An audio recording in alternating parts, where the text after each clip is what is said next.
हम और आप सब परस्पर निर्भर हैं, आत्मनिर्भर नहीं है। तो समाज हमारा निर्माण करता है, हम समाज का निर्माण करते हैं।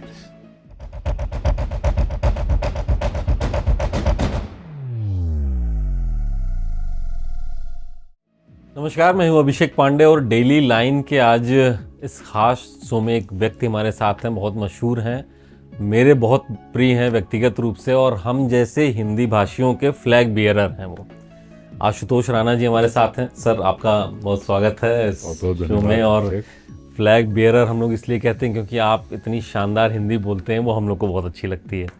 लखनऊ में आप हैं, लकीरें की शूटिंग हुई है यहाँ पे, फिल्म तैयार है, 3 नवंबर को हम लोगों के लिए आ जाएगी।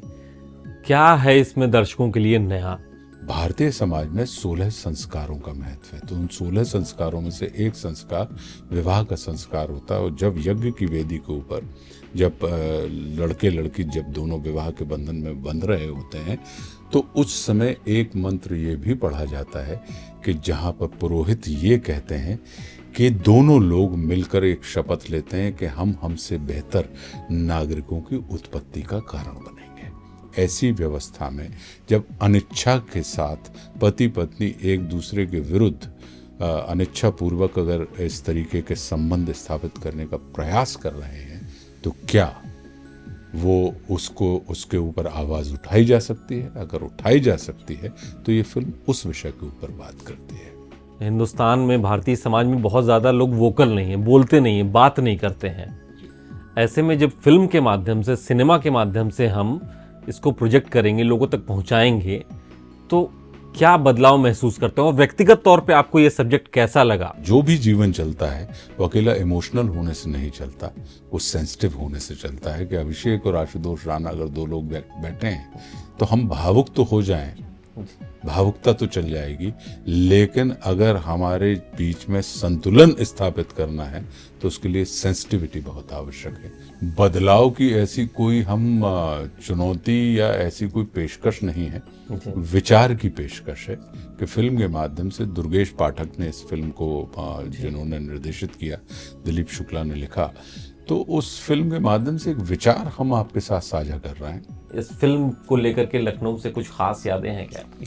देखिए, भारतवर्ष के बहुत सुंदर शहरों में से एक शहर लखनऊ है। पुरानी परंपराएं भी मिल जाएंगी और आधुनिकता का एक बहुत अच्छा संगम भी आपको यहाँ पे मिल जाएगा। तो लखनऊ के अंदर और यही कारण है कि लखनऊ में, उत्तर प्रदेश में खास करके, बहुत अधिक शूटिंग होती है क्योंकि सिनिक ब्यूटी बहुत है। तो इसलिए लखनऊ को मैं रसीला शहर कहता हूँ। रसीला, चलिए नया शब्द है लखनऊ के लिए, रसीला शहर। सर, आप इस फिल्म में काले कोट में आप दिखाई दे रहे हैं। आपके इतने सालों की जर्नी में आपके लिए कौन सा कैरेक्टर जो आपको लगता है कि हाँ, ये वर्थफुल था मेरे लिए? ऐसे कई सारे किरदार हैं जो वर्थफुल हैं, लेकिन अब चूंकि जैसे पहला प्रेम व्यक्ति को याद रहता है, तो वैसे ही पहले प्रेम के बारे में अगर 90 साल के किसी बुजुर्ग से भी पूछ लें तो वो बिना दांतों के बता देंगे कि एक कन्या थी जिससे हम 16 बरस की उम्र में हमारी निगाहें लग रही थी। तो ऐसे ही अगर आप देखेंगे तो कहीं ना कहीं दुश्मन जो है वो हमारे लिए, हमारे जहन में है, क्योंकि वो हमारी पहली एक ऐसी फिल्म थी। उसके पहले जो विलेन के कैरेक्टर हुआ करते थे, वो विलेन के कैरेक्टर ऐसे होते थे कि जो ऑटोमेटिक स्क्रिप्ट के लेवल पे पावरफुल होते थे। या तो उनके पास घोड़ों की फौज होती थी, या उनके पास एक बहुत बड़े स्मगलर होते थे, या गाड़ियों का काफिला होता था, एक बहुत बड़ी फौज होती थी। अब सिगार लेके आ रहे हैं, या हैट वैट पहने हैं, या सूटेड बूटेड, मतलब विलेन भी बड़ा पावरफुल आदमी होता था स्क्रिप्ट के लेवल पे।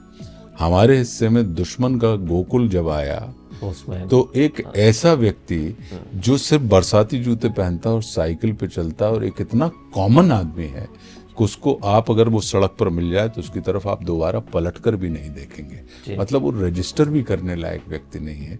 और ऐसा व्यक्ति इतना दुर्दांत, इतना खौफनाक, इतना भयंकर हो सकता है कि वो आपकी नर्व्स को, आपके अंदर की जो बहने वाली आत्मा है, उसको वो पकड़ ले। हिंदी भाषा को लेकर के ड्राइव किया, आप पूरी बॉलीवुड में आप चले हैं, आपकी किताब है, आप रश्मि रथी जिस तरह आप पढ़ते हैं, लोग बहुत पसंद करते हैं आपको। अभी आपको लगता है कि कुछ बाकी रह गया करना? आपने लगभग सब तो कर ही लिया है, कुछ नया करने का भी प्लान आने वाले वक्त में? अभिषेक,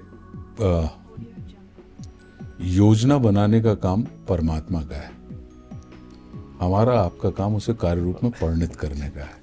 तो मैं अपने जीवन में योजना बनाने की गलती नहीं करता।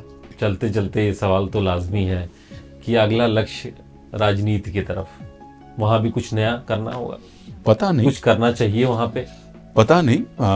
हमारा अभी तो राजनीति से सिर्फ उतना ही रिश्ता है जितना एक किसी भी लोकतांत्रिक देश के जिम्मेदार नागरिक का होता है।